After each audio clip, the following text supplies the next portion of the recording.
Κύριε Δήμαρχε, αγαπητές φίλες, αγαπητοί φίλοι, κυρίες και κύριοι, εκ μέρους των εκδόσεων Θεμέλιος σας καλωσορίζω στη σημερινή εκδήλωση που είναι αφιερωμένη στο Σέριο Κάκα και γίνεται στο φιλόξενο χώρο του Ρεματιάς του Χαλανδρίου με αφορμή την έκδοση του βιβλίου της Ευγενίας Λουπάκη «Γράμματα σε μια νέα δημοσιογράφο». Ένα βιβλίο που διαβάζεται απνευστή, ένα βιβλίο ποταμός. Η παρουσία σας σήμερα εδώ είναι ιδιαίτερα συγκινητική, γιατί ήρθατε για να τιμήσετε την ευγενία σας που σας λείπει. Το ζήσαμε και στη Θεσσαλονίκη αυτό, όταν βρεθήκαμε μαζί στη Διεθνή Έκθεση Βιβλίου, όπου υπέγραψε τα βιβλία της και οι ακροάτριές της και οι ακροατές της ήρθαν να τη συναντήσουν και να της πούν πόσο τους λείπει. Ίσως λοιπόν, Ευγενία, αυτό είναι το μεγάλο κέρδος σου από το ραδιόφωνο. Το κοινό σου, το κοινό του Αλέγκρο μα με τρόπο. Στο σημείο αυτό θα ήθελα να ευχαριστήσω την Ευγενία Λουπάκη για την άριστη συνεργασία και για την εμπιστοσύνη που μας έδειξε και να ομολογήσω ότι το βιβλίο αυτό βγήκε πολύ εύκολα και πολύ γρήγορα. Δεν θα μιλήσω όμως για το βιβλίο. Άλλωστε, έχουμε σήμερα εδώ σημαντικούς ομιλητές που έχουν πολλά να μας πούνε και τους ευχαριστώ πολύ γι' αυτό. Να ευχαριστήσω λοιπόν για τη συμμετοχή τους στη σημερινή παρουσίαση τον καθηγητή, πρώην διευθυντή του Σχολείου των Φυλακών Αυλώνας Πέτρο Δαμιανό, τη δημοσιογράφο και στιχουργό Φωτεινή Λαμπρίδη, τη δημοσιογράφο και συγγραφέα Όλγα Στέφου, την ηθοποιό Μαρία Κανελοπούλου που θα μας διαβάσει αποσπάσματα από το βιβλίο, τον κιθαριστή Νίκο Χατζιελευθερίου, τον Όσβαλα Αμυράλη στο κοντραμπάσο, τη Μαρία Λαμάνη Ναθαηλίδου και τον Δημήτρη Βουτσά στο τραγούδι, οι οποίοι θα πλαισιώσουν μουσικά την εκδήλωση. Επίσης, να ευχαριστήσω τη Χρύσα Λέκα για το εξώφυλλο και να δώσω αμέσως το λόγο στο δημοσιογράφο και συγγραφέα Γιάννη Ανδρουλιδάκη, που θα συντονίσει την εκδήλωση, τον οποίον και ευχαριστώ γι' αυτό, ώστε να ξεκινήσει η συζήτηση. Σας ευχαριστώ.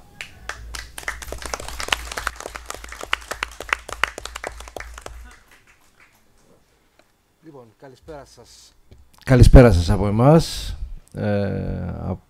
Δεν θα μπω στην διαδικασία να ξαναπαρουσιάσω αμέσως το πάνελ, μια που ακούσατε ήδη τα ονόματα πολύ γνωστών ανθρώπων, ενός άνδρα και 3 γυναικών συν την συγγραφέα. Καθώς θα προχωράει η εκδήλωση θα έχουμε την ευκαιρία να πούμε ίσως 2 πράγματα παραπάνω. Εγώ ήθελα να πω ότι αν πριν από 18 χρόνια, όταν ξεκινούσα την πορεία μου στο ραδιόφωνο, μου έλεγαν ότι σε 18 χρόνια από σήμερα θα παρουσιάσεις το βιβλίο της Ευγενίας της Λουπάκη. Θα μου φαινόταν κάτι πάρα πολύ φυσιολογικό και ευίωνο, διότι η Ευγενία Λουπάκη ήταν ο πρώτος άνθρωπος που με έβγαλε στο ραδιόφωνο. Ξεκίνησα δηλαδή να βγαίνω στην εκπομπή της στο Αλέγκρο με τρόπο για τις γαλλικές εκλογές τότε, στις οποίες ο Σαρκοζή είχε κερδίσει την Σεγκολέν Ρουαγιάλ, προλέγοντας λίγο την ακροδεξιά στροφή της Ευρώπης. Εγώ έβγαινα από το Παρίσι. Οπότε, αν μου το έλεγε κάποιος που ερχόταν από το μέλλον, ότι στο μέλλον θα γίνει αυτό, θα έλεγα: ωραία, αυτό σημαίνει πως όλα πήγανε καλά, έγινα δημοσιογράφος. Η Ευγενία θεώρησε ότι ήταν σημαντική στιγμή στη ζωή της ότι με έβγαλε στην δημοσιογραφία και κατέληξα να παρουσιάζω το βιβλίο της. Δυστυχώς δεν είναι τόσο ευίωνη η κατάσταση. Βρισκόμαστε εδώ με την Ευγενία Λουπάκη να είναι εδώ και 18 μήνες απολυμένη από το σταθμό μας, τον 105 και 5 στο Κόκκινο, και εγώ είμαι λίγο με την ιδιότητα του δημοσιογράφου, αλλά νομίζω και λίγο με την ιδιότητα του συνδικαλιστικού εκπροσώπου στο Κόκκινο, που εδώ και 18 μήνες μεταξύ άλλων ζητάει και την επιστροφή της Ευγενίας στη θέση της, η οποία είχε προαναγγελθεί, αλλά δεν έγινε ποτέ, και συνεχίζουμε οι εργαζόμενες και οι εργαζόμενοι στο Κόκκινο να ζητάμε να επιστρέψει η Ευγενία και οι υπόλοιπες απολυμμένες. Μιλάω για απολυμμένες, γιατί σαν έτσι μια σύνδεση με όσα έχετε ήδη διαβάσει ή θα διαβάσετε σε αυτό το βιβλίο. Τον τελευταίο 1,5 χρόνο στο Κόκκινο απολύθηκαν αποκλειστικά γυναίκες. Κανένας άνδρας, όσο ενοχλητικοί και αν είμαστε, δεν μας ακούμπησε έτσι βαρύ χέρι των απολύσεων. Έφυγε αυτός που απέλυε, αυτό είναι αλήθεια. Έφυγε γιατί δεν μπορούσε πια να είναι διευθυντής, διότι πήγαμε στο Πειθαρχικό Συμβούλιο και η Ευγενία και εγώ και άλλοι, και ως διαγραμμένος από την ΕΣΥΑ δεν θα έχει και το δικαίωμα να παραμείνει. Εν πάση περιπτώσει, είμαι βέβαιος ότι όλοι εδώ συμμερίζεστε την ανάγκη να επιστρέψει στο μικρόφωνο και στο ραδιόφωνο η Ευγενία Λουπάκη, και εκμεταλλεύομαι αυτή σας την επιθυμία για να σας ζητήσω να είστε παρόντες και παρούσες και στις υπόλοιπες κινητοποιήσεις και διεκδικήσεις μας, κυρίως. Το βιβλίο, να είστε καλά. Το βιβλίο πρέπει να σας πω ότι έχει ένα πραγματολογικό λάθος. Επαναλαμβάνει συχνά ότι σήμερα κάποια πράγματα έχουν ξεπεραστεί. Περιγράφει δηλαδή μια κακή κατάσταση στο χώρο της δημοσιογραφίας, δομικά και γενικά και ειδικά όταν είσαι γυναίκα, υπονοώντας σε ορισμένα σημεία, ίσως με μια απαραίτητη αισιοδοξία της βούλησης, ότι κάποια πράγματα έχουν ξεπεραστεί. Η πραγματικότητα είναι ότι η δημοσιογραφία είναι ένας πάρα πολύ κακός χώρος. Εξακολουθεί δηλαδή να είναι αυτό που περιγράφεται σε αυτό το βιβλίο. Γράφει η Ευγενία Λουπάκη σε ένα κεφάλαιο: τότε υπήρχαν τα τραστ, και μιλάει για τους ανθρώπους οι οποίοι κάλυπταν πολλά χρόνια ρεπορτάζ, και αυτό που συνέβαινε ήταν ότι κάποιος έπαιρνε το γραφείο τύπου του Υπουργείου, το μοίραζε στους υπόλοιπους και όλοι μαζί είχαν το ρεπορτάζ. Αν έμπαινε, λέει, κάποιος να κάνει τη δουλειά του, χάλαγε τη μαγιά, οπότε τον πολεμούσανε.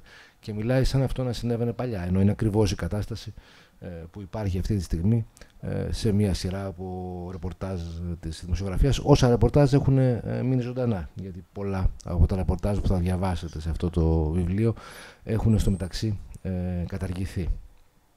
Ή μιλάει για τον σεξισμό που υπάρχει στο χώρο, ο οποίος είναι αναλύωτος τότε όπως και τώρα. Περιγράφει σε ένα από ίσως το πιο δημοφιλές, σε μια μικρή δημοσκόπηση που έκανα κεφάλαιο, στο οποίο περιγράφει έναν συνάδελφο στο Sky, δεν γράφει το όνομά της, οπότε λαλαλά και εγώ θα τραγουδήσω και δεν θα πω το όνομα, ο οποίος της λέει ότι εσένα ποιος σε πηδάει και ποιος σε γαμάει και είσαι εδώ, και η αριστερή και καλή συνάδελφός της που βρισκόταν δίπλα σπέβδει να σταματήσει αυτόν τον σεξιστικό κατήφορο, λέγοντας: είναι απαράδεκτο αυτό που λες, είναι η σύζυγος του Θανάση του Καρτερού. Αυτός λοιπόν με σεβασμό στη γυναίκα αυτή, η οποία προφανώς εκείνη τη στιγμή ήθελε να βοηθήσει, τουλάχιστον να παρουσιάσει πως η Ευγενία δεν είναι πουτάνα. Αυτού του είδους ο σεξισμός και ο ευθύς και ο υποδόριος, αυτός ο οποίος προσπαθεί να προλάβει τα χειρότερα, εξακολουθεί να υπάρχει με τον ίδιο τρόπο στη δημοσιογραφία. Η κίτρινη δημοσιογραφία βεβαίως όχι απλά εξακολουθεί να υπάρχει, περιγράφεται με πολύ αδρά χρώματα στο βιβλίο, αλλά νομίζω ότι στο ενδιάμεσο, από την εποχή της Ευγενίας, έχει γίνει μάλλον η κυρίαρχη δημοσιογραφία, ενώ τότε ήταν αντιληπτή ως παραδημοσιογραφία.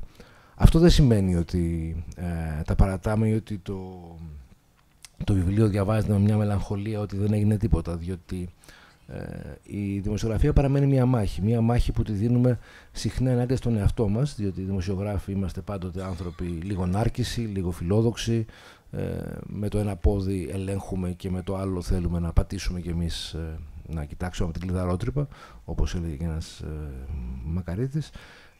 Οπότε η μάχη για να κρατήσουμε την δημοσιογραφία σε ένα επίπεδο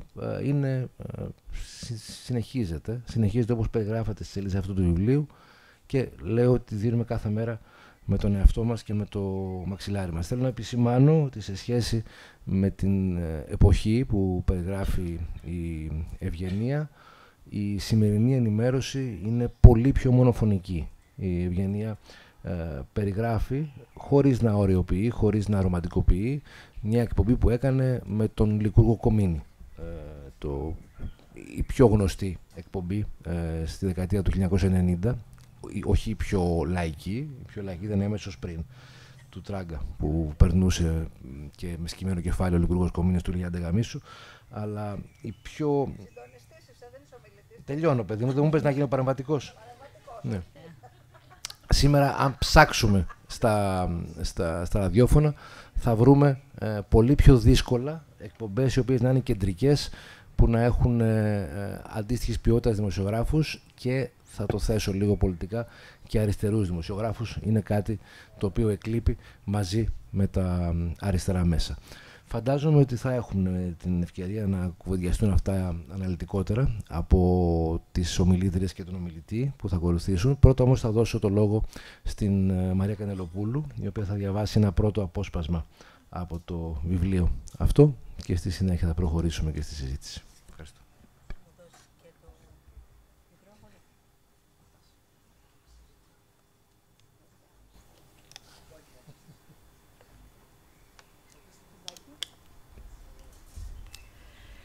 Τα πικρά δάκρυα μπροστά στο άγνωστο.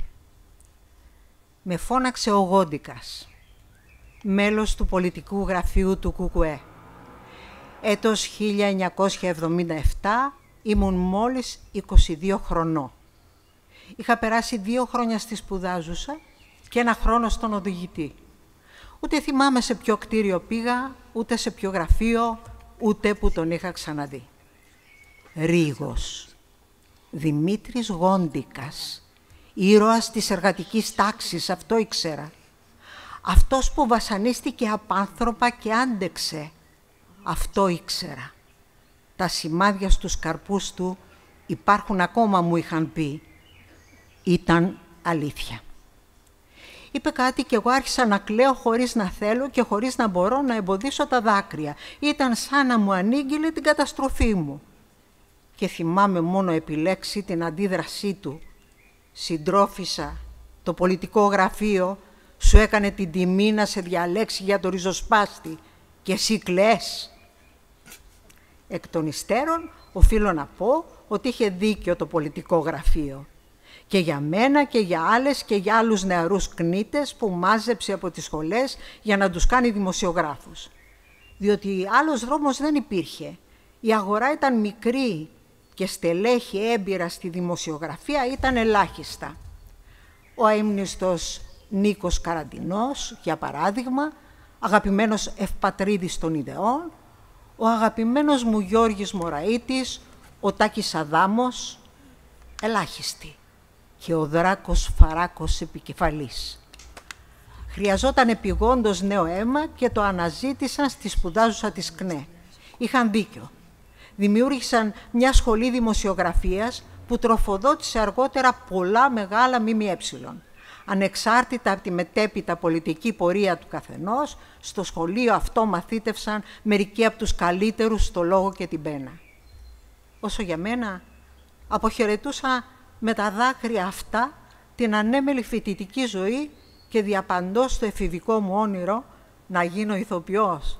Όχι ηθοποιός γενικός και αορίστος, αλλά ηθοποιός στο θέατρο τέχνης.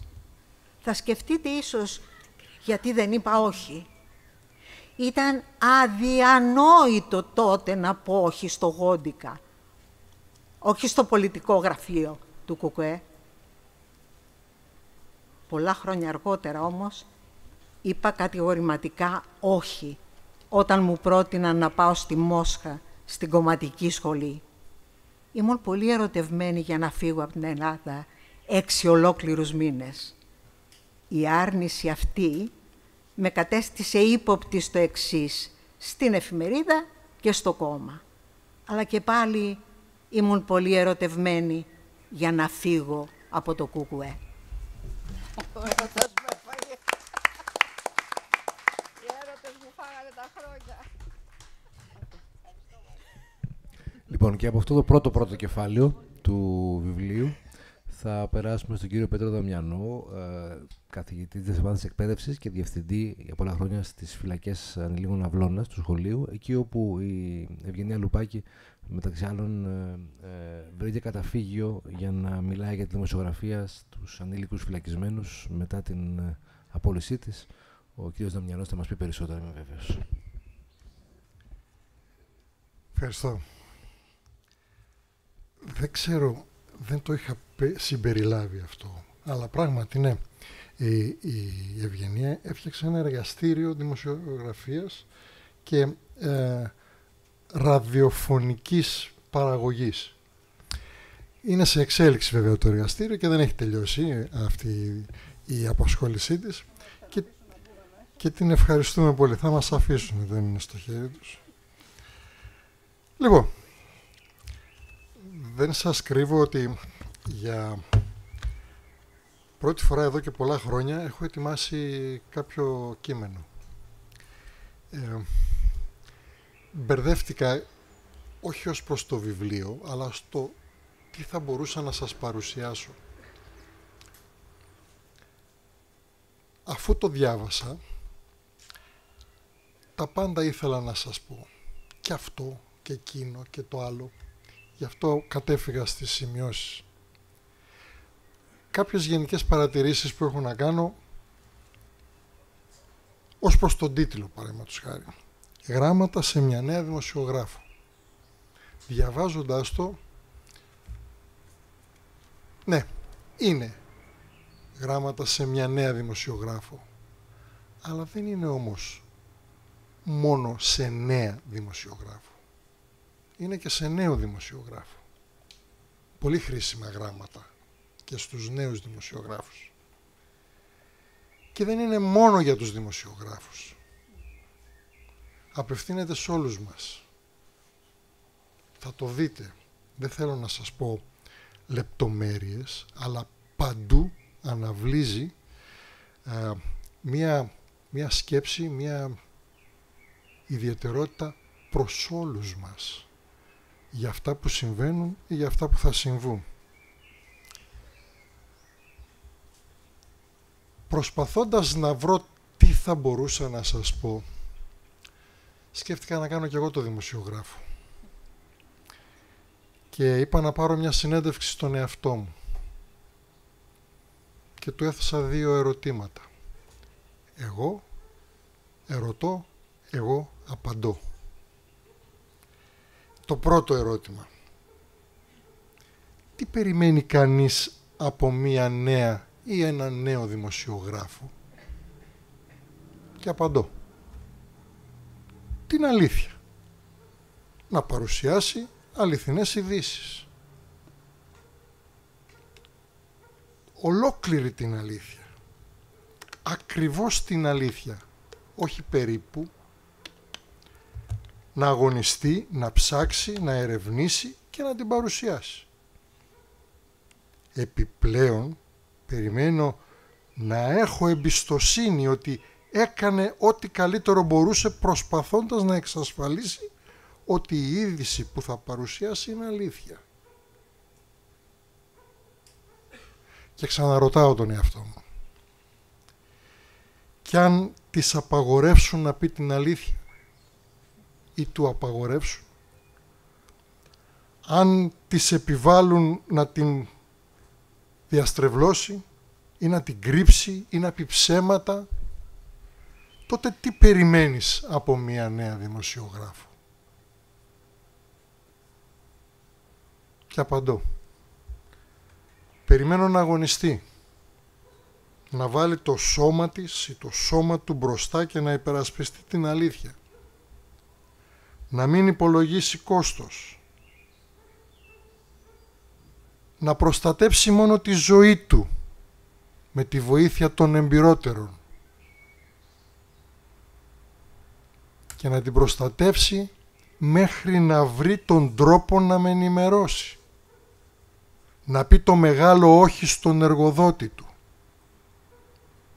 Γιατί ο δημοσιογράφος είναι σαν το δάσκαλο που υπερασπίζεται το δικαίωμα του μαθητή του στη μόρφωση. Σαν το γιατρό που υπερασπίζεται το δικαίωμα του ασθενή του στην υγεία, σαν το δικαστή που υπερασπίζεται το δικαίωμα όλων μας στη δικαιοσύνη.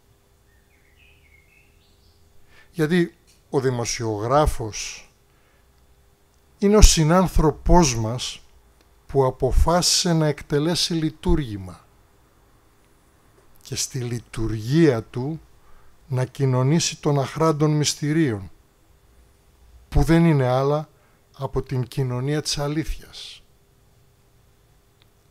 Θα μου πείτε, όλοι οι δάσκαλοι, οι γιατροί, οι δικαστές είναι άνθρωποι που υπερασπίζονται τα ιδανικά τους? Όχι. Το ίδιο και οι δημοσιογράφοι. Δεν υπερασπίζονται όλη την αλήθεια. Η Ευγενία Λουπάκη είναι μία δημοσιογράφος που την υπερασπίζεται σε όλη της τη ζωή. Είναι από εκείνους τους δημοσιογράφους τους άλλους, που αν έχει κάποια είδηση η γνώμη θα την πει, με όποιο κόστος. Δεν θα τη στρογγυλέψει.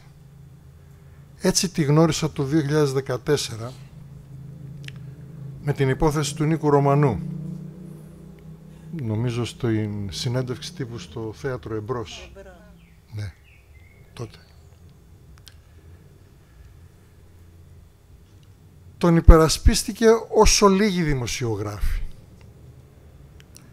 Ζούσε και ανέπνεε βαριά με την ιδέα του κινδύνου ζωής από την απεργία, πείνας και δίψας του Νίκου.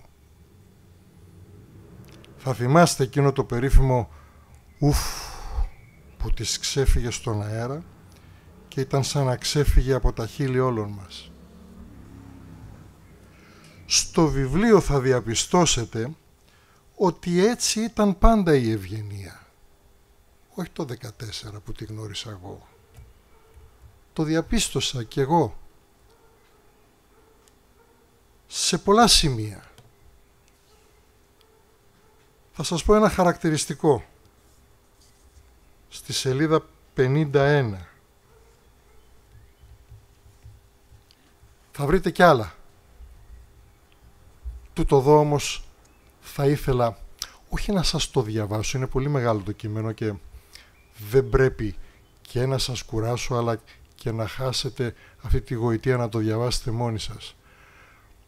Ούτε θα σας πω κομμάτια γιατί θα χάσει από το κείμενο την ομορφιά. Παρεπιπτόντως, το ξέχασα προηγουμένως. Ναι, ένας δημοσιογράφος πρέπει να γράφει και όμορφα. Δεν είναι μόνο όλα αυτά που σας είπα. Αλλά να σας πω κάτι. Αν μου πει την αλήθεια, ας μου την πει και ας μην τα λέει όμορφα.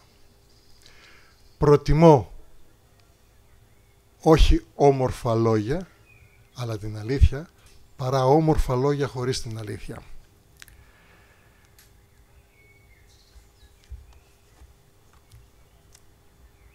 Τη Ροζίνα Μπέρκνερ δεν τη γνώρισα ποτέ από κοντά. Έτσι ξεκινά το κεφάλαιο που έχει τίτλο «Δεν βγήκε από το βούρκο η κυρία Λουπάκη». Και κάτω, στο κάτω μέρος της σελίδας, συμπληρώνει, σαν σημείωση. Όπως δεν γνώρισα ποτέ ούτε τον Νίκο Ρωμανό, που τον υπερασπίστηκα με πάθος από την πρώτη στιγμή, ούτε την Αθηνά Τσάκαλου, μητέρα των πυρήνων της φωτιάς, που κατέθεσα στο δικαστήριο υπέρ της, υπέρ του δικαιώματος της κάθε μάνας να ανοίγει την πόρτα στα παιδιά της όταν αυτά κινδυνεύουν. Από δημοσιεύματα είχα μάθει ότι συνελήφθη σε ένα χωριό της Καλαμάτας. Νομίζω μια δασκάλα αναρχική με το ξενικό όνομα Ροζίνα Μπέρκνερ. Ακόμα και τώρα που γράφω για την μεγαλύτερη περιπέτεια του δημοσιογραφικού μου βίου, χρειάστηκε να ανατρέξω στο ίντερνετ για να βρω στοιχεία για αυτήν τη σύλληψή της. Συνελήφθη μαζί με τους συντρόφους της, τον Μπουκετσίδη,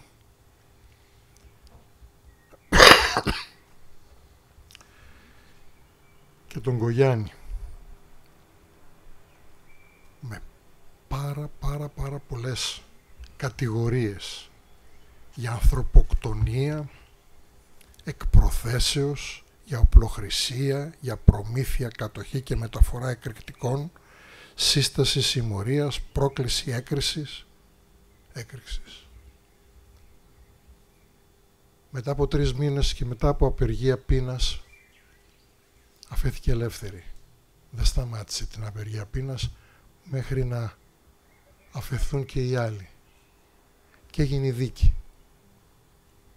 Και αθώθηκαν στο δικαστήριο.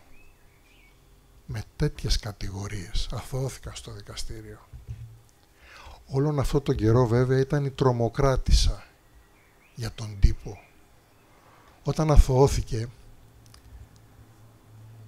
μια εφημερίδα από τη δεξιά μεριά, όχι, λάθος, δεν ήταν 2 ίδιες εφημερίδες, δεν ήταν 2 ίδιες δεξιές.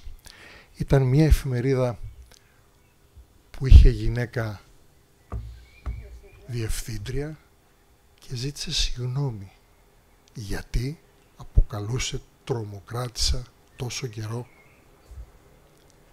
Μία άλλη εφημερίδα από την ίδια παράταξη, αλλά από το λάθος τρόπο, από την λαϊκίστικη δεξιά, συνέχισε να την αποκαλεί τρομοκράτισσα. Φανταστείτε τώρα την Ευγενία τη Λουπάκη και οποιονδήποτε άλλον μπροστά στο δίλημμα θα έπρεπε να το θίξει, θα έπρεπε να το συζητήσει. Έχεις μπροστά σου έναν, πώς τον λέτε, τιτάνο μεγάλο της δημοσιογραφίας που λύνει και δένει και μπορεί να σου κόψει το δρόμο, μπορεί να σου πνίξει, μπορεί να σου δημιουργήσει οτιδήποτε, αλλά από την άλλη έχεις την αλήθεια. Και αντέδρασε. Και εκείνη την ώρα θέλω να σκεφτείτε ότι όλοι μας βρισκόμαστε μπροστά σε τέτοια διλήμματα στη ζωή μας. Μπορεί να μην είναι τόσο μεγάλα, μπορεί να το συναντήσουμε στο δρόμο, μπορεί να το συναντήσουμε οπουδήποτε την ώρα που συμβαίνει μια αδικία. Θα πάψουμε να το συζητήσουμε, θα επέμβουμε από ένα δημοσιογράφο με όποιο κόστος θα το περιμέναμε. Λοιπόν, η Ευγενία αυτή ήταν και τότε και τώρα και αντέδρασε. Και η αντίδραση από την άλλη μεριά ήταν χυδαία.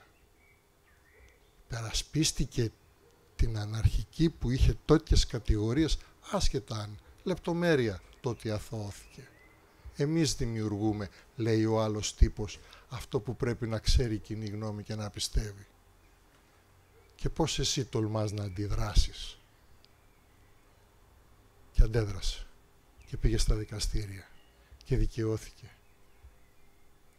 Και εκείνη την ώρα σκέφτεται κανείς διαβάζοντας το βιβλίο. Ναι, έρχεται κάποια στιγμή που πρέπει να πεις το μεγάλο ναι ή το μεγάλο όχι. Και πρέπει να είσαι εκεί, όχι μόνο αν είσαι δημοσιογράφος, αν είσαι οποιοσδήποτε πολίτης που αγωνιά για την τύχη αυτού του λαού.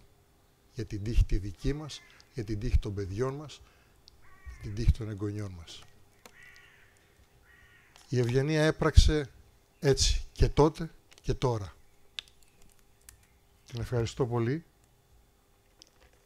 και για τα όχι που έχει πει και για το γεγονός ότι υπάρχει και είναι δίπλα μας.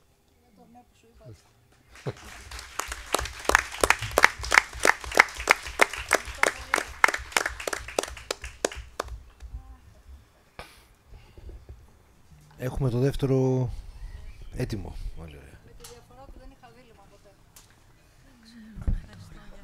Αυτόματα το έκανα. Μαρία Κανελοπούλοβα. Σταμάτα. Μόνη σου τα γράφεις. Έξω από το Δαναό μετά την ταινία. Συναντάμε 2 παλιούς συντρόφους. Ένα ζευγάρι που υποδιόταν το ζευγάρι ενώ όλοι ξέραμε ότι εκείνος ζει στο Παρίσι. Με είχε μάλιστα φιλοξενήσει στο σπίτι αυτό 2-3 φορές, επιστρέφοντας εγώ από Στρασβούργο. Έχουν αλλάξει όλα. Έχουμε φύγει από το Κουκουέ και εγώ κάνω πια εκπομπή 2 ώρες στο Sky με τίτλο «Δίδυ χρωμάτων» και σήμα Μπραμς. Η πρώτη εκπομπή στο ελληνικό μη κρατικό ραδιόφωνο που είχε σήμα κλασικής μουσικής. Τα λέμε λοιπόν στο πόδι και ξαφνικά εκείνος, αφού εκφράζει το θαυμασμό του για την εκπομπή μου, με ρωτάει «Μόνη σου τα γράφεις?» Μένω κατάπληκτη και ψελίζω ένα ξεψυχισμένο «Φυσικά». Και τότε ειλικρινέστατα συμπληρώνει «Εγώ νόμιζα ότι σου τα γράφει ο Θανάσης». Ο Θανάσης Καρτερός που ήταν δίπλα, δεν θυμάμαι τι του είπε. Μάλλον τίποτα. Μάλλον θα γέλασε. Και αν το ρωτήσω σήμερα, ίσως να μην το θυμάται καν. Ίσως θα πει όταν το διαβάσει, «Μα καλά, της μαλακής του τάδε θυμάσαι ακόμα?» Γιατί ο Θανάσης και ο κάθε Θανάσης δεν θα υποστεί ποτέ τέτοια προσβολή και δεν μπορεί να καταλάβει το διαμέτρημά της. Ειδικά όταν προέρχεται από άνθρωπο αριστερό, κομμουνιστή, διανοούμενο και προοδευτικό στα μυαλά. Κανένα εισαγωγικό, όλα εκτός εισαγωγικών. Δική μου σημείωση. Και θέλω να πιστεύω ότι σε καμία από εσάς, όσο δύσκολες και να είναι οι συνθήκες σήμερα, δεν θα μπορούσε να απευθυνθεί ένα τέτοιο ερώτημα, ακόμα κι αν είχατε σύντροφο τον Καμί.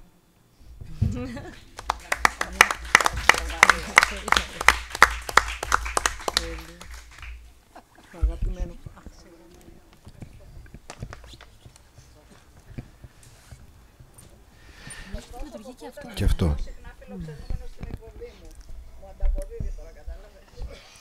Λοιπόν, και από αυτό το ακόμα ένα απομεινάρι σκέψη του παρελθόντος, το οποίο το βλέπουμε πολύ συχνά και σήμερα, το «Μόνος σου τα γράφεις», να δώσω το λόγο, να, εδώ, αριστερά μου, στην... Αχ, κάνεις πλάκα έτσι, εννοείται. Η Φωτεινή Λαμπρίδη, λοιπόν, από το TVXS, η οποία θα εξηγήσει στην... Μπορεί να είχα πίσω μου δημοσιογραφική πορεία 20 ετών τη στιγμή που τον παντρεύτηκα, ας πούμε, ενώ είχα πίσω μου 20 χρόνια δημοσιογραφικής πορείας. Αλλά ωστόσο πολλοί αναρωτήθηκαν αν εκείνος με έβαλε στο κόκκινο, στο πράσινο, στο κίτρινο, στο μπλε, δεν έχει σημασία. Βέβαια, είναι σαν να μην έχεις παρελθόν. Θα βγάλουμε ειδήσεις. Λοιπόν, καταρχήν ευχαριστώ πάρα πολύ, Ευγενία, που με κάλεσε σήμερα σε αυτήν την ωραία παρέα. Την Ευγενία τη διάβαζα πριν τη γνωρίσω στο περιοδικό Μετρό, εκεί την είχα εντοπίσει την υπογραφή της. Το Μετρό ήταν μία από τις νησίδες της μετεφηβικής μου ζωής στα μέσα μαζικής ενημέρωσης. Γνωριστήκαμε μέσω κάποιων φίλων δημοσιογράφων και έκτοτε βρεθήκαμε κάποιες, όχι πολλές φορές, αλλά ουσιαστικές για μένα, κυρίως μέσα από κινητοποιήσεις εκεί για τον Οτσαλάν, για τον πόλεμο στη Ιουγκοσλαβία κτλ. Πήγαμε στο Βελιγράδι μαζί με την Τσανακλείδου και διάφορους άλλους εκεί, σε μια ανθρωπιστική αποστολή όπου μείναμε 10 ώρες στη Βουλγαρία, αν θυμάσαι, Ευγενία, αλλά αυτά είναι τώρα... Ναι. Εκεί στην πραγματικότητα δεθήκαμε, αλλά παρόλα αυτά δεν χαθήκαμε στην πορεία των χρόνων. Όμως με υποδέχτηκε με ανοιχτές αγκάλες στο κόκκινο από τις πρώτες μέρες της λειτουργίας του σταθμού. Και μετά ήρθε η ώρα να γευτώ τη λειτουργία της ακρόασης του Αλέγκρωμα με τρόπο, και χρησιμοποιώ τη λέξη λειτουργία γιατί στα αυτιά μου έτσι ήταν οι εκπομπές της Ευγενίας. Η Ευγενία δεν κάνει απλά ραδιόφωνο, δεν κάνει απλά δημοσιογραφία, αλλά με έναν τρόπο καλλιτεχνεί, έχει ένα δικό της λειτουργικό, ιερουργεί με έναν τρόπο, με ένα δικό τους τρόπο. Δεν ήξερα ότι θέλει να γίνει ηθοποιός, το έμαθα διαβάζοντας το βιβλίο. Αλλά τελικά κατάλαβα πολλά από αυτή τη δήλωσή της. Δεν θυμάμαι λοιπόν πόσες φορές την άκουγα στο αυτοκίνητο σε μέρες σκληρών διλημάτων και αδιεξόδων και ξαφνικά η φωνή της με έκανε να τραβήξω χειρόφρενο και να κάτσω λίγο στην άκρη, να μην συνεχίσω δηλαδή να οδηγώ υπτάμενη, αλλά να σταθώ κάπου, γιατί μου άνοιγε ένα παράθυρο σε έναν άλλο κόσμο, σε μια άλλη πραγματικότητα. εκείνη της δικής μας τρυφερής ουτοπίας, από όπου όλα αυτά που ζούσαμε φαινόντουσαν απλές αποχρώσεις του εφήμερου. Και αυτό το χρειαζόμουν πάρα πολύ. Αυτή είναι στην πραγματικότητα η δύναμη της τέχνης όμως, μια δύναμη που σε μετακινεί, που σου επιτρέπει να είσαι και στο μικρό κόσμο και στο μακρό κόσμο, συγχρόνως και σε επαναφέρει στα ουσιώδη της ζωής. Η Ευγενία καλλιτεχνεί δημοσιογραφώντας ή δημοσιογραφεί ως καλλιτέχνης. Με την ποίησή της, με τις μουσικές της, με τον στοχαστικό της ή εριστικό της συχνά λόγο που ενοχλεί πολλούς και κυρίως την απρόβλεπτη πρόζα της που, όπως θα διαβάσετε στο βιβλίο, πολλοί φοβήθηκαν. Και αν δεν έγινε ηθοποιός όπως ονειρευόταν, την καλλιτεχνική της πλευρά ευτυχώς δεν την απαρνήθηκε, αν και οπωσδήποτε και αυτή της η πλευρά κάποια προβλήματα θα δημιουργούσε στον ανδροκρατούμενο κόσμο της δημοσιογραφίας. Θα πιάσω το νήμα από την πρώτη παρουσίαση του βιβλίου της Ευγενίας στην Ταινιοθήκη και θα μιλήσω πολύ προσωπικά. Σας το λέω γιατί, εντάξει, όσο και να προσπαθώ δεν μπορώ να πάρω μεγάλη απόσταση από όλα αυτά που διάβασα. Πήγα λοιπόν στην παρουσίαση του βιβλίου της Ευγενίας αδιάβαστη, με την εκτίμηση που τους έχω για την πένα της, τη δουλειά της στο ραδιόφωνο, για το ποιόν το χαρακτήρα της, αλλά παρόλα αυτά πήγα ανυποψίαστη σε σχέση με το περιεχόμενο του βιβλίου, ανυποψίαστη για το πόσο με αφορούσε και το πώς θα επιδρούσε πάνω μου μια απλή ανάγνωση αποσπασμάτων. Ακούτε? Μπράβο, ωραία. Δεν ξέρω γιατί... Ωραία. Πήγα λοιπόν ανυποψίαστη στην πρώτη παρουσίαση της Ευγενίας. Δεν είχα διαβάσει λέξη από το βιβλίο και βγαίνοντας από την αίθουσα ήμουν σε παραζάλι, γιατί αναδύθηκαν από μέσα μου βιώματα της 30χρονης πορείας μου στη δημοσιογραφία, που είχα κάνει μεγάλη προσπάθεια να τακτοποιήσω μέσα μου με έναν τρόπο ώστε να μην με πληγώνουν και να μην με θυμώνουν πια. Είδα λοιπόν τον 20χρονο εαυτό μου να ανεβαίνει τα σκαλιά του έθνους κάπου εδώ στη Μεταμόρφωση Χαλανδρίου, με δέος για την ενδιαφέρουσα ίσως ζωή που με περίμενε. Είδα μετά τον 23χρονο εαυτό μου να παραιτείται, να φεύγει πολλαπλώς κακοποιημένος, αναζητώντας φροντίδα στον ψυχίατρο. Παρά το γεγονός ότι μόλις με είχαν βάλει στο μισθολόγιο, το σημειώνω αυτό, μα ποια νέα δημοσιογράφος παρατείται μόλις τη βάλουν σε μισθολόγιο μεγάλης εφημερίδας, ούρλιαζαν στα αυτιά μου συναδέλφισες μεγαλύτερες αλλά και συγγενείς και φίλοι, είναι μια ερώτηση που ποτέ δεν θα έκανε η Ευγενία. Η Ευγενία θα ρωτούσε γιατί φεύγεις, παιδί μου. Αυτό από μόνο του δημιουργεί την πρώτη αξία των επαγγελματικών απομνημονευμάτων της έως τώρα, αν μπορούμε να χαρακτηρίσουμε έτσι το βιβλίο της «Γράμματα σε μια νέα δημοσιογράφο». Η Ευγενία μας περιγράφει τον αγώνα που έδωσε για να υπάρξει στον ανδροκρατούμενο αυτό χώρο από την πρώτη της επαφή με το επάγγελμα στο ριζοσπάστη. Ήταν γυναίκα, νέα, ωραία, έξυπνη, πολιτικοποιημένη, ιδεολόγος και καλό παιδί. Όλα αυτά ακούγονται σαν αρετές ή σαν προνόμια, κι όμως διαβάστε να δείτε πως κάθε μία από αυτές τις αρετές μπορεί να γίνει ένας λόγος για να καταλήξεις στον ψυχίατρο. Για να καταλάβουν σήμερα οι άνδρες σύντροφοι τι σημαίνει να μπαίνει τότε ένα κορίτσι τέτοιο στο επάγγελμα, θα πρέπει να εξηγήσουμε πως είναι σαν να πηγαίνει ένας δημοσιογράφος πολεμικός ανταποκριτής σε τριπλό μέτωπο πολέμου, χωρίς την ασφάλεια που του παρέχει ο ΟΗΕ, οι διεθνείς ενώσεις, η ίδια του η εφημερίδα, χωρίς να μένει σε προστατευόμενα ξενοδοχεία που δεν αποτελούν στόχο των βομβιστών, γυμνός, ολόγυμνος στα πυρά. Αυτό φαίνεται ολοκάθαρα στο βιβλίο της Ευγενίας, γιατί επέλεξε η ίδια να εκτεθεί, μην αφήνοντας καθόλου το συναίσθημα από το βίωμα στο πλάι και απ' έξω. Διαβάζω και ξαναδιαβάζω μετά από διαρκή χτυπήματα σεξιστικά τη φράση της Ευγενίας που επαναλαμβάνεται. Γράφει η Ευγενία: «Και εγώ τι έκανα εγώ που είχα φτύσει αίμα για αυτό το θέμα, για την άλλη συνέντευξη? Τους είπα πάει στο διάολο? Όχι, τίποτα δεν έκανα, τα χάσα, πάγωσα», λέει αλλού. Λίγο παρακάτω ξανά, σαν εποδώσει η ίδια φράση. «Μα και εγώ τι έκανα? Απάντησα, τους διαολόστηλα, τα χάσα, πάγωσα». Αυτή η υποδόση επαναλαμβάνεται. Κάπου δηλώνει πως σήμερα πιθανόν δεν θα έκανε το ίδιο, αλλά αμφιβάλλω και το καταθέτω δημόσια, ίσως να ξαναπάγωνε η Ευγενία, όπως θα ξαναπάγωνα και εγώ, περήφανα παγωμένες μπροστά στην χυδαιότητα, γιατί δεν ξέρω τι πρέπει να περάσει κανείς, πώς πρέπει να οπλιστεί ψυχικά για να είναι έτοιμος να αντιμετωπίσει τη χυδαιότητα και γιατί είμαστε υποχρεωμένες εξάλλου να το κάνουμε αυτό. Η Ευγενία μπορεί λοιπόν και σήμερα να πάγωνε, γιατί ανήκει στους ανθρώπους που περιέγραψε πάρα πολύ καλά η Λίνα Νικολακοπούλου στον στίχο «Οι ευαίσθητοι αμήνονται στη ζωή και αργούν». Μόνο που ο επόμενος στίχος του τραγουδιού λέει «Κι η λαχτάρα τους συνήθισε να πατάει το φρένο». Αυτό δεν το έκανε η Ευγενία και φαίνεται στο βιβλίο, δεν πάτησε φρένο η λαχτάρα της και δεν θα της το συγχωρήσουν ποτέ. Που είχε επιθυμία, που είχε πείσμα, που είχε όνειρα, που έπρεπε να βγουν αυτά τα όνειρα, που είχε αξίες απαράβατες. Και εδώ ερχόμαστε σε ένα άλλο θέμα που διαπερνά το βιβλίο της Ευγενίας, σε όλα τα κεφάλαια, τον αγώνα απέναντι σε ένα παντοδύναμο σύστημα, όχι απλά για να επιβιώσει μια επαγγελματίας, αλλά για να υπερασπιστεί τις αξίες της, τις αξίες της δημοσιογραφίας, τις αξίες της αριστεράς, όπως όταν υπερασπίστηκε τον αγώνα της αναρχικής Μπέρκνερ, όπως όταν είπε όχι στην πρόταση να διαφημίζει με τη φωνή της τον χορηγό και σε τόσες άλλες περιπτώσεις που θα διαβάσετε για να μην τις μαρτυρήσω. Και εδώ εισχωρεί με έναν τρόπο το έμφυλο ξανά, καθώς αν είσαι άντρας διευθυντής προερχόμενος από τον ριζοσπάστη, θα βρεθείς να διευθύνεις μαγαζιά ισχυρών εκδοτών. Αν είσαι γυναίκα με τα παραπάνω προσόντα, θα βρεθείς όπως η Ευγενία λιδωρούμενη ως σταλινική κυρία. Θα εμφανιστείς ως εκδιδόμενη στα έντυπα του κάθε κίτρινου ρίζου. Θα ακούσεις το ποιος σε γαμάει εσένα, κοριτσάκι μου. Θα σε ρωτήσουν αν γράφεις μόνη σου τα κείμενά σου, γιατί νόμιζαν ότι στα έγραφε ποιος άλλος, ο άντρας σου ο καρτερός. Και τελικά θα σωματοποιήσεις μια ενοχή που δεν θα φύγει ποτέ. Αυτό γράφει η Ευγενία, η οποία όσο και αν προσπαθεί να ενδυναμώσει τη νέα δημοσιογράφο αναγνώστριά της, επισημαίνει κάθε λίγο πως ακόμα και σήμερα διατελεί ένα μήνυ και πιάνει τον εαυτό της να απολογείται.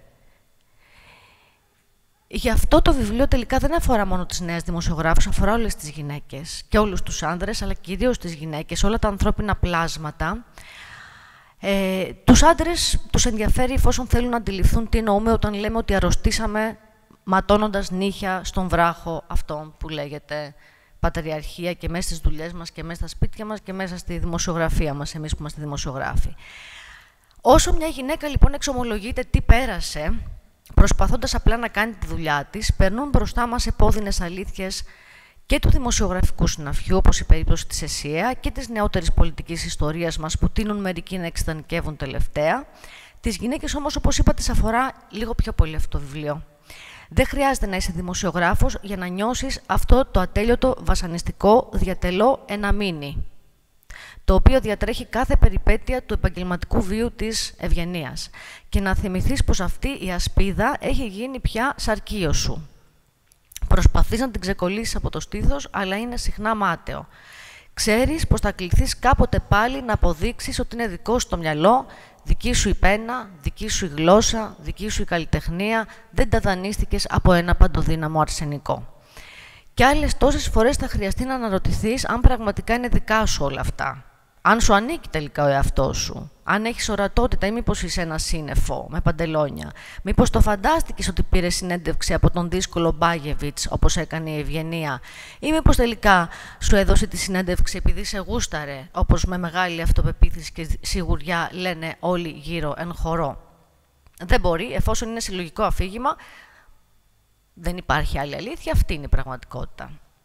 Αλλά παρόλα αυτά, δεν είναι καθόλου δραματική η αφήγηση της Ευγενίας. Αντιθέτως, υπήρξαν στιγμές που γέλασα πάρα πολύ, όπως η μνημειώδης απάντησή της στο διευθυντή της, τον Κώστα Κυμπουρόπουλο, που της διαμήνυσε πως δεν άρεσε καθόλου στον Μπόμπολα τα όσα είπε η Ευγενία.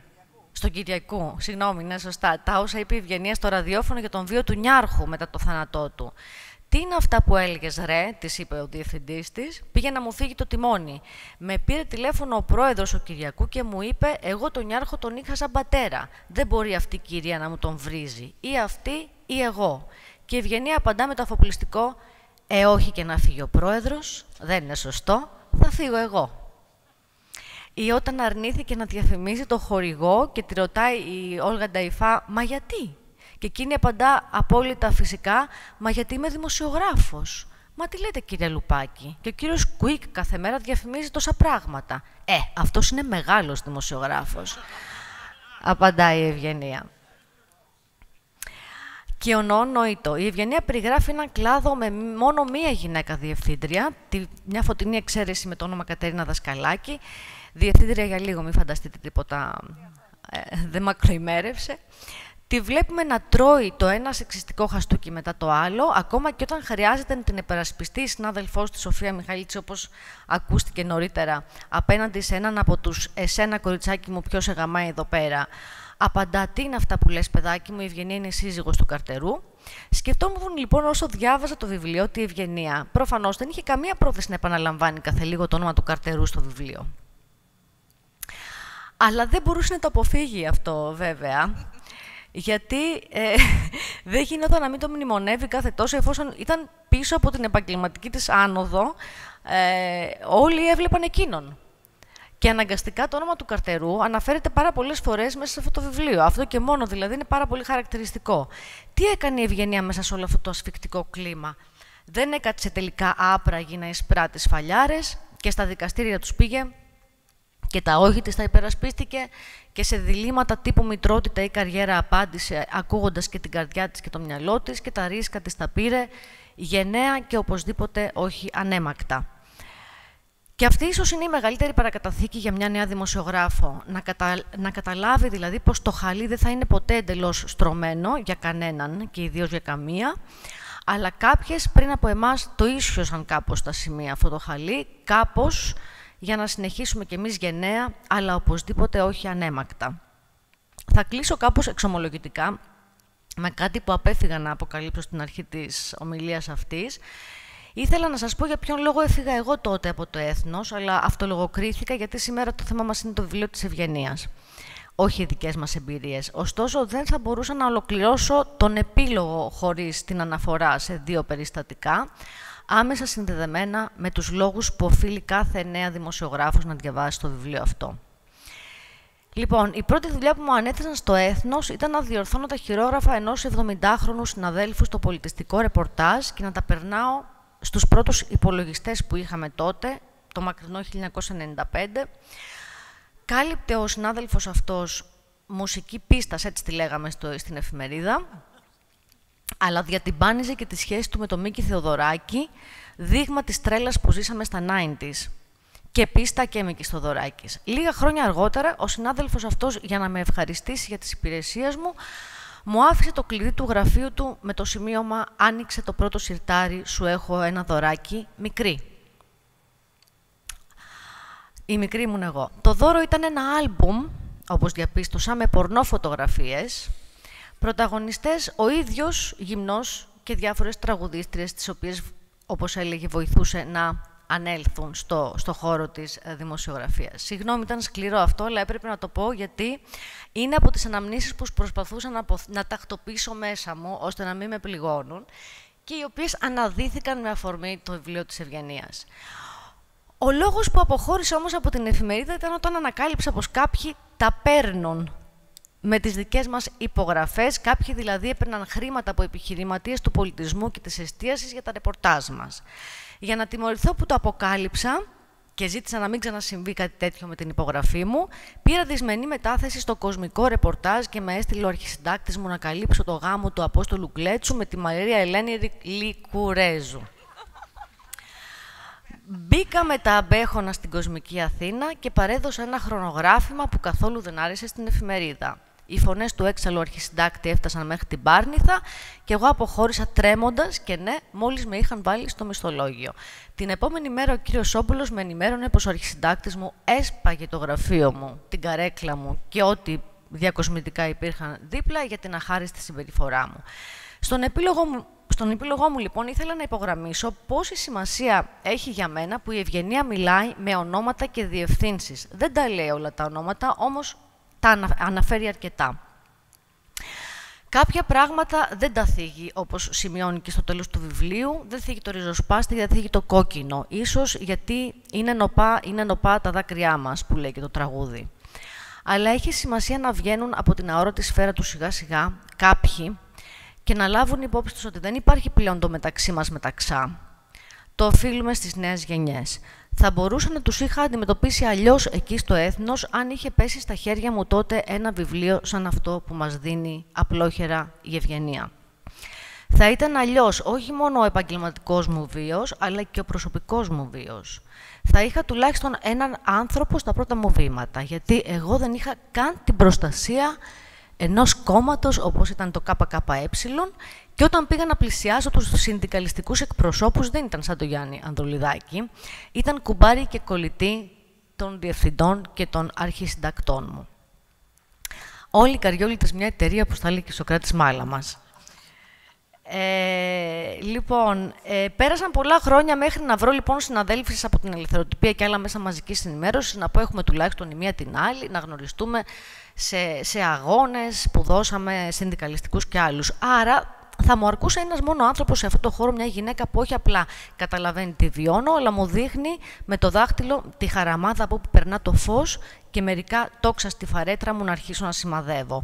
Ολοκληρώνοντας την ανάγνωση του βιβλίου, ήθελα να συναντήσω ξανά τον 20χρονο εαυτό μου στην είσοδο της μεγάλης εκείνης εφημερίδας του Χαλανδρίου και αντί να ρωτήσω πού πας, κοριτσάκι μου, ξεκάλτσω τη στα αγκάθια, για να μην πω τίποτα άλλο, όπως ρωτάω συνήθως όταν σκέφτομαι εκείνη την ημέρα, να δώσω σε εκείνον τον εαυτό το βιβλίο της Ευγενίας, να πλώσω το χέρι ταπεινά, δίνοντας δηλαδή όπλα στη φαρέτρα του ή απλά ψίχουλα που βοήθησαν τον Κοντορεβιθούλη να μην χαθεί ή το μύτο της Αριάδνης που έβγαλε από τον Λαβύρινθο το Θησία. Τέτοια είναι τα γράμματα της Ευγενίας σε κάθε νέα συνάδελφο. Τυχερές είναι που έχουν κάποιοι να τους μιλήσει και για το τραβέρσο όταν η θέλα είναι μεγάλη, να το διαβάσετε και να με θυμηθείτε.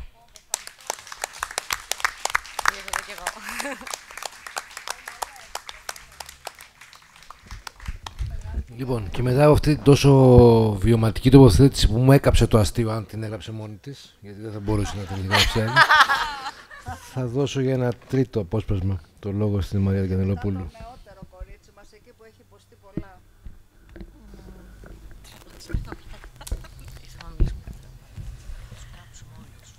Λοιπόν, τα ωραία και δύσκολα όχι. Το όχι είναι μια λέξη, είναι μια στάση, είναι μια απόφαση. Ζυγίζεις τι θα σου κοστίσει περισσότερο, να αρνηθείς ή να υποχωρήσεις. Συχνά ακούω ότι οι συνθήκες σήμερα είναι τέτοιες που αν πεις όχι στις απαιτήσεις του μηντιακού αφεντικού θα πεινάσεις, θα μπεις στη μαύρη λίστα κλπ. Ποτέ δεν ήταν εύκολο το όχι. Και στη δική μου προ-ίντερνετ και social media εποχή ήταν ακόμα πιο δύσκολο. Σήμερα, αν δεν μπορείς να βρεις έντυπο ή site να δημοσιεύσεις το άρθρο σου για πανίσχυρα πρόσωπα ταμπού, αν φοβούνται ή δεν θέλουν να τα χαλάσουν με την εξουσία, όσο τεκμηριωμένο κι αν είναι το άρθρο σου, όσο εξόφθαλμη κι αν είναι η κατάχρηση εξουσίας του προσώπου που αφορά το άρθρο ή η έρευνά σου, μπορείς πάντα να το ανεβάσεις στη σελίδα σου στο Facebook. Όταν έκανα μια έρευνα για τη Μαριάννα Βαρδινογιάννη και φιλοτέχνησα κυριολεκτικά το πορτρέτο της, ακριβοδίκαιο και όχι καλοπισμένο, δεν έβρισκα μέσο να το δημοσιεύσω και δεν υπήρχαν και social media. Ευτυχώς, δεν κόλωσε ο αείμνηστος, ο υπέροχος Γιάννης Καλαϊτζής και το έβαλε στη γαλέρα του. Ο τίτλος ήταν «Κάνε το καλό και ρίξ' το στο γυαλί» και το αναδημοσίευσα σε ένα blog που είχα φτιάξει και το παράτησα πολύ γρήγορα με τίτλο φυσικά «Αλέγκρο, μα με τρόπο». Πολύ αργότερα, όταν πια αρθρογραφούσα στην Αυγή, έγραψα πάλι για τη μητέρα Μαριάννα και δημοσιεύτηκε με το φυσιολογικότερο τρόπο. Νομίζω ότι αξίζει να διαβάσετε κι εσείς αυτά τα κείμενα, για τα οποία είμαι περήφανη, γιατί αποτελούν ένα από τα όχι μου προς την πραγματική εξουσία. Είμαι περήφανη, διότι ουδής δημοσιογράφος τόλμησε ποτέ να γράψει για τη γυναίκα του μεγάλου αφεντικού, την εποχή μάλιστα της παντοδυναμίας της. Αυτού του είδους την περηφάνεια, μόνο τα όχι την εξασφαλίζουν. Και πιστεύω ακράδαντα ότι πάντα υπάρχει περιθώριο να πεις τα όχι σου, πάντα υπάρχει τρόπος να διαφυλάξεις την αξιοπρέπειά σου και να κερδίσεις την περηφάνεια σου. Δεν χρειάζεται να είναι εκοφαντικά. Μπορεί να είναι του Καβάφη το Grand Rifiuto, μπορεί και του Μπρέχτ το περίφημο όχι του κυρίου Κόινερ.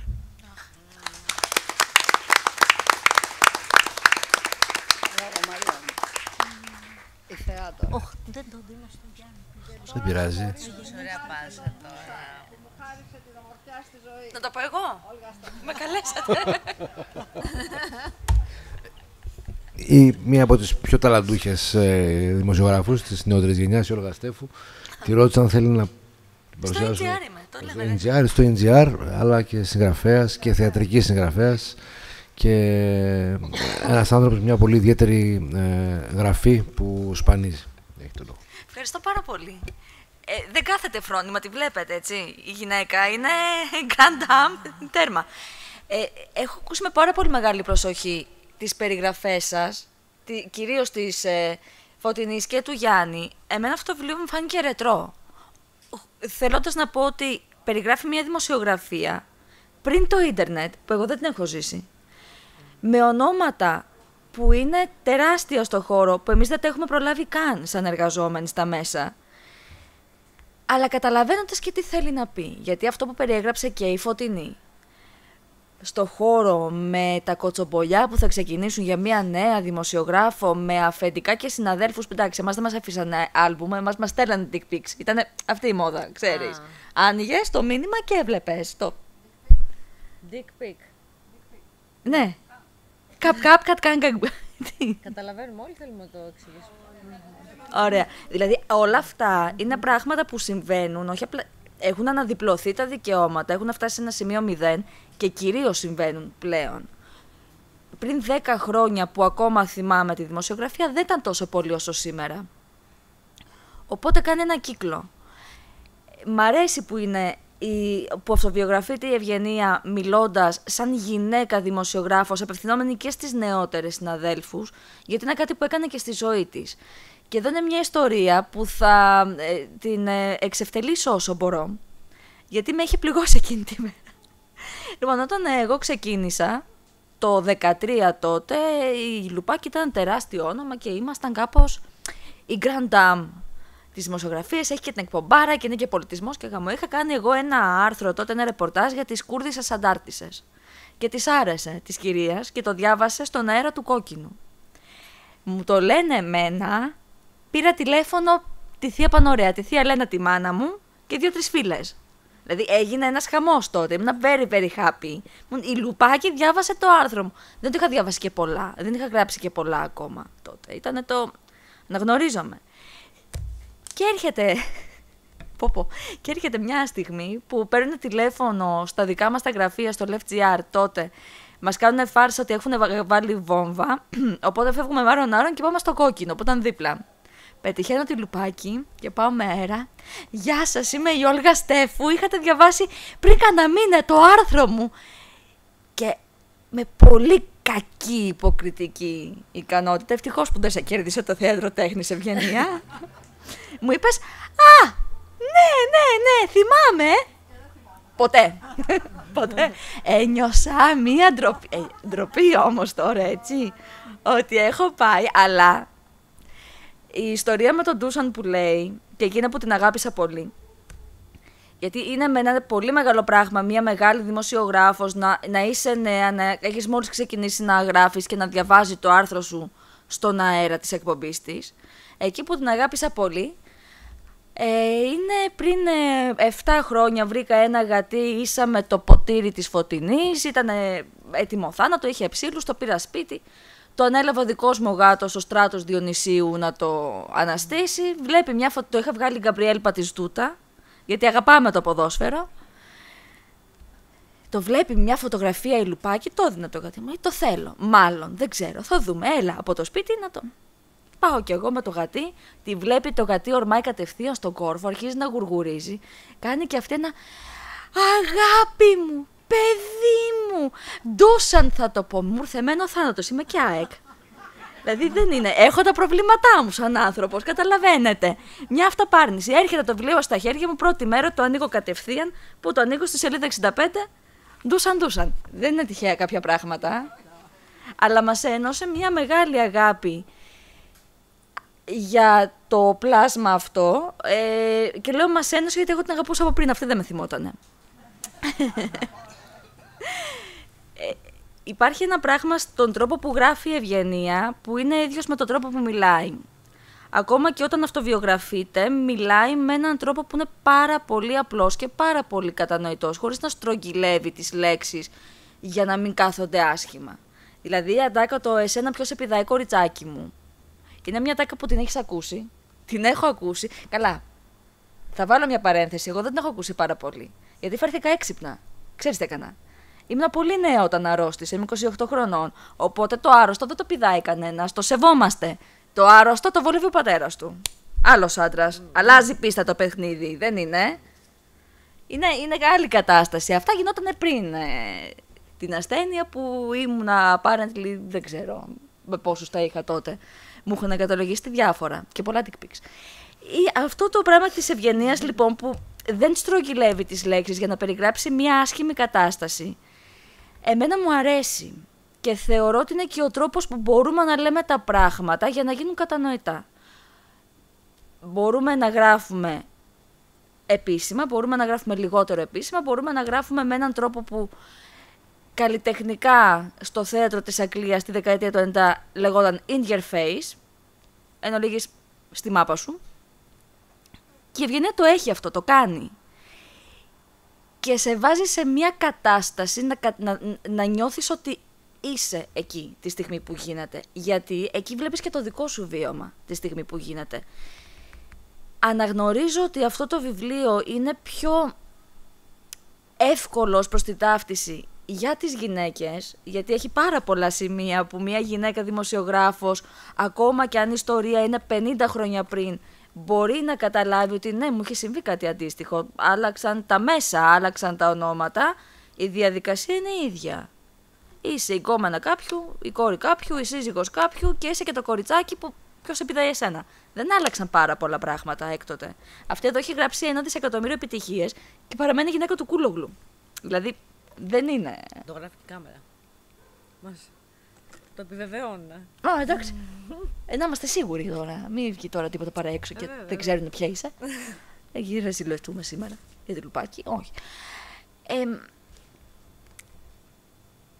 Επειδή αυτή τη στιγμή έρχονται νέα παιδιά στη δημοσιογραφία τα οποία θα καλούν να μπουν σε ένα newsroom το οποίο δεν έχει καμία σχέση με αυτά των εφημερίδων, τα ωραία που πολύ λίγο τα έχω προλάβει, που θα μας πετύχει να κάνουμε πολύ μεγάλους καυγάδες με τα αφεντικά μας για απλές λέξεις.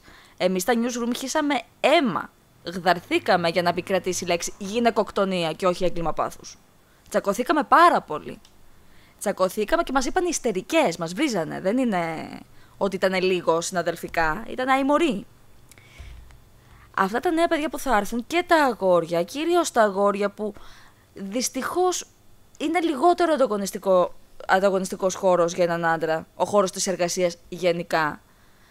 Εκτός κι αν είσαι νοσηλεύτρια που συνήθως πάνε γυναίκες. Καταλαβαίνεις εσύ, είσαι συνδικαλιστικός εκπρόσωπος. Ναι. Έχουμε τώρα αυτή την διαδίπλα μας. Έχοντας μία επίγνωση το τι μπορεί να συμβαίνει σε μία γυναίκα δημοσιογράφο με την καριέρα της, το όνομά της, το στυλ της που είναι μία grand dame, μπορεί να αποκτήσει αυτό το άτομο, το αγόρι, μία παραπάνω ευαισθησία απέναντι στη γυναίκα συνάδελφό του δίπλα του. Γιατί εμείς θα τσακωθούμε μέσα στο newsroom, αλλά πρέπει και να καταλάβουν το βίωμα, κάπως να γίνει και δικό τους, κάπως να συνειδητοποιήσουν ότι είναι μια μάχη διαρκής που δεν έχει τελειώσει, κάπως να καταλάβουν ότι, ξέρετε κάτι, μπορεί και να μην είναι πολύ δίκαιο αυτό που συμβαίνει, η άλλη να έχει 800 χρόνια καριέρας και 5.000 μίλια και να τη λένε σύζυγο του καρτερού. Μάλλον δεν είναι και τόσο δύσκολο. Να πω σε αυτό το σημείο, και συγγνώμη κιόλας, εγώ την ευγενία ήξερα, τον καρτερό μετά τον κατάλαβα. Να το πω αυτό γιατί... Συγγνώμη, αλλά είναι μια πραγματικότητα. Κατά τα λοιπά, δεν θα μιλήσω παραπάνω, νομίζω ότι ήδη ήταν αρκετό. Το χάρηκα πολύ το βιβλίο και χάρηκα το μαύρο χιούμορ του βιβλίου. Το χάρηκα, δηλαδή έφυγε πάρα πολύ εύκολα, η ροή του ήταν πολύ... Έφυγε νερό. Μπορούσα να σε φαντάζομαι να το λες, γιατί μιλάς όπως γράφεις. Δεν σταματάει. Μου λείπεις πολύ από το ραδιόφωνο. Δεν είσαι φρόνιμη. Γι' αυτό φεύγεις. Και η τελευταία μεγάλη σεξιστική επίθεση, αν έχει κάποια σημασία να το συζητάμε, γιατί δεν τελειώνει με τις ηλικίες, ήταν όταν πλέον ήταν να φύγει η Ευγενία. Γιατί αυτά που λεγόντουσαν για την Ευγενία, πάλι χτυπούσαν στο ότι είναι γυναίκα μεγαλύτερη, κουραστική, κουλτουριάρα. Εννοείται. Εντάξει, αυτά τα λάθη τώρα. Δεν είναι. Καλά, αυτό δεν φεύγει σαν στίγμα, εννοείται. Αλλά συνέχισε να χτυπιέται σαν γυναίκα. Βέβαια, γνωρίζετε κι εσείς ότι η διαδικασία της απόλυσής της ήταν ανήθικη. Φαντάζομαι έχετε παρακολουθήσει κι εσείς τις εξελίξεις γύρω από το θέμα. Η προσπάθεια που κάνανε οι συνάδελφοι από το Κόκκινο και από την Αυγή παραμένει τεράστια. Παραμένει τεράστια. Και είμαστε όσο μπορούμε στο πλευρό σας. Και είναι πάρα πολλά τα μέτωπα όντως, αλλά γενικά είστε ένα τεράστιο παράδειγμα και στο Κόκκινο για τους συνδικαλιστικούς αγώνες αυτή τη στιγμή. Γιατί στα υπόλοιπα μαγαζιά δεν κάνουμε ιδιαίτερους. Οπότε ευχαριστούμε για αυτό και ευχαριστούμε και εσάς, κυρία μου, για το βιβλίο που μας γράψατε. Και λέω μας γράψατε γιατί νομίζω ότι είναι προσωπικό για όλες και όλους.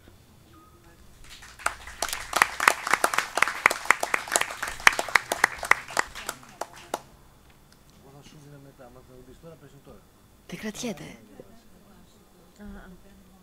Εντάξει. Το κουμπί. Έχω ξεχάσει πώς είναι τα μικρόφωνα, κατάλαβες. Λοιπόν, να κάνω μόνη μου τον επίλογο, γιατί έχουμε μουσική πολύ... Θέλω μόνο να πω, τι να σας πω τώρα, βάλω τα κλάματα, δεν τα βάζω, είναι και το παιδί μου εδώ, με βλέπει να κλαίω. Είναι και ο Σίμος εδώ που είναι ευσυγκίνητος και άμα βάλω εγώ τα κλάματα θα κλαίει και αυτός. Θέλω να πω ένα πολύ μεγάλο ευχαριστώ. Είσαστε εδώ πέρα τόσοι άνθρωποι, σας αναγνωρίζω έναν, είσαστε όλοι φίλοι μου.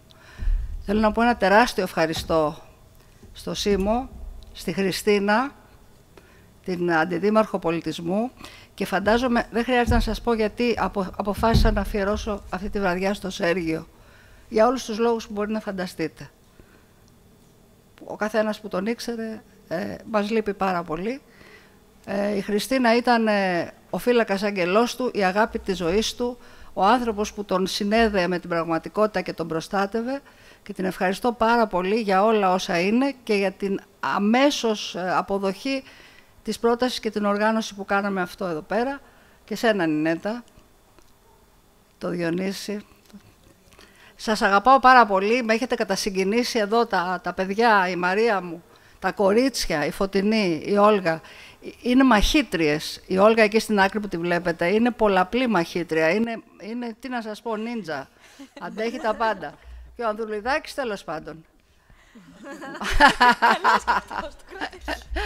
Λοιπόν, θα νικήσουμε, παιδιά, θα νικήσουμε. Πού θα πάει?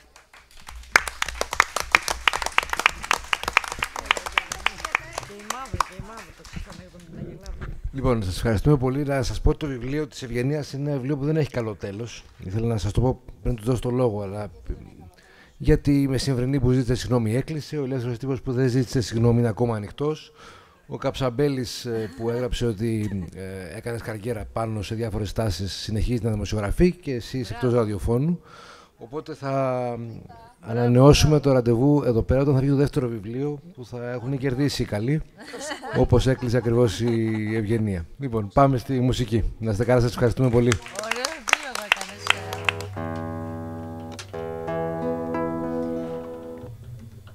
Λοιπόν, να πω ένα καλησπέρα από εμάς.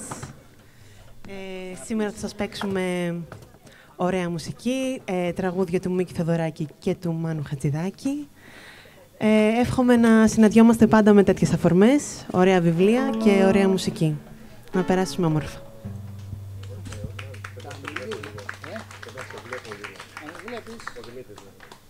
Φύγαμε.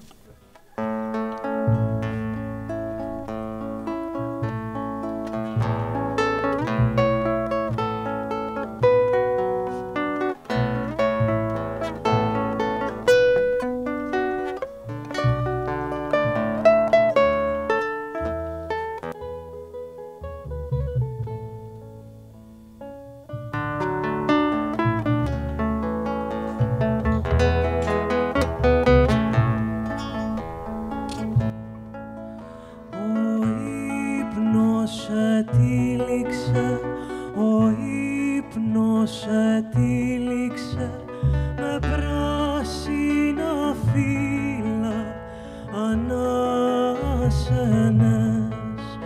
με πράσινα φύλλα ανάσαινες, σαν ένα δέντρο, σαν ένα δέντρο με πράσινα φύλλα ανάσαινες, με πράσινα φύλλα ανάσαινες.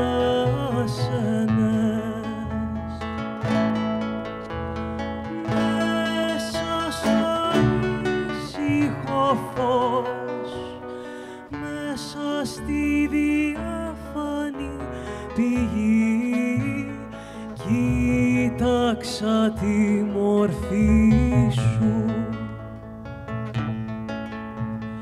Μέσα στο ήσυχο φως, μέσα στη διάφανη πηγή, κοίταξα τη μορφή σου.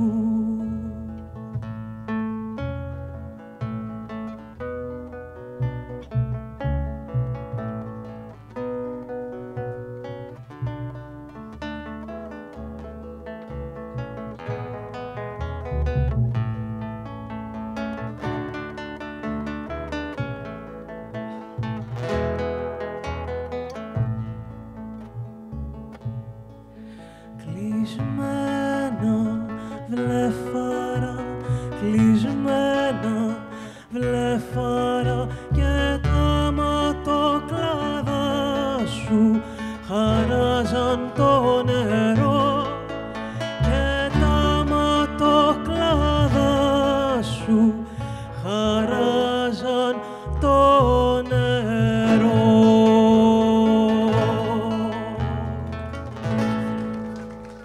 Ευχαριστούμε πολύ.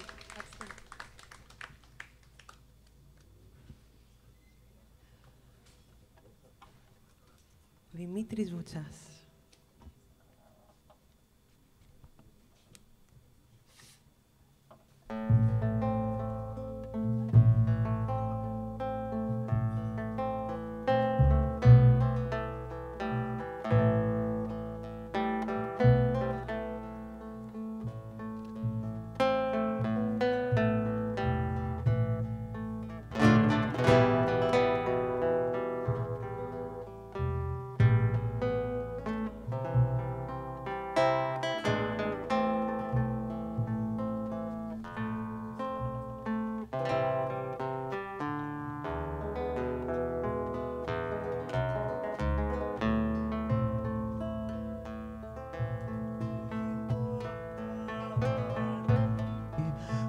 Το βράδυ τη λάμπα κρατώ ψηλά, να δούνε της γης οι θλιμμένοι, να έρθουνε να βρουν συντροφιά.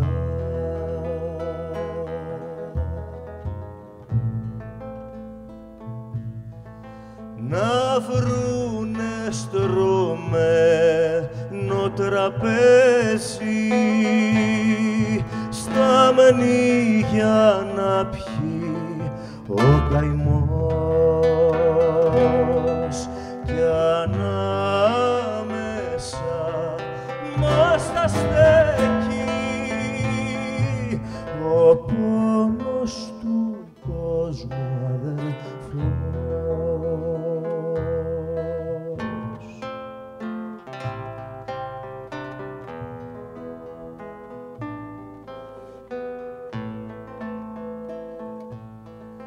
Να βρουνε γωνιά να κουμπίσουν σκαμνίγια να κάτσει ο τυφλός, και εκεί καθώς θα μιλάμε η συντροφιά κι ο Χριστός.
Το φεγγάρι είναι κόκκινο, το ποτάμι είναι βαθύ κι η αγάπη μου στα χέρια σου είναι κάτασπρο πουλί.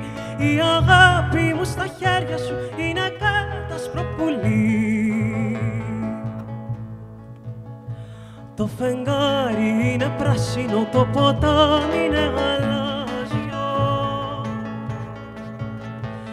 Έλα αγάπη μου και χόρεψε, ήσαμε αύριο το πρωί. Έλα αγάπη μου και χόρεψε, ήσαμε αύριο το πρωί.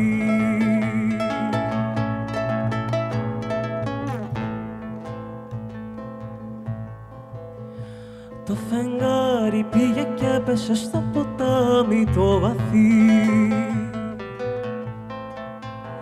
κι η αγάπη μου κυτρίνησε σαν τη φωτιά στο κερί.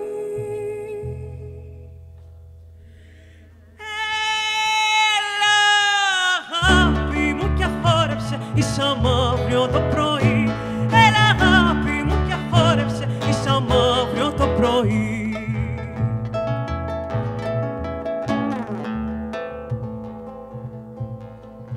Το φεγγάρι πήγε και έπεσε στο ποτάμι το βαθύ κι η αγάπη μου κυτρίνησε σαν τυφλά στο κερί. Έλα αγάπη μου και χόρεψε ίσα μαύριο το πρωί. Έλα αγάπη μου και χόρεψε ίσα μαύριο το πρωί.